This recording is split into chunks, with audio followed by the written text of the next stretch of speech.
সবাই ভাবে আমি শান্ত, কিন্তু আমার ভেতরে প্রতিদিন হাজারটা ঝড় বয়ে যায়। কখনো কখনো একাকিত্ব এতটাই ভারী লাগে, মনে হয় নিজের ছায়াটাও পাশে নেই।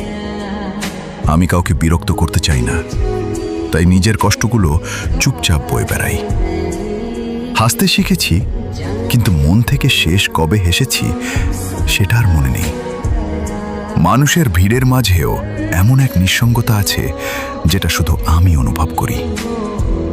যারা সবসময় শক্ত থাকার অভিনয় করে, তারাই হয়তো ভেতরে সবচেয়ে বেশি ভেঙে থাকে।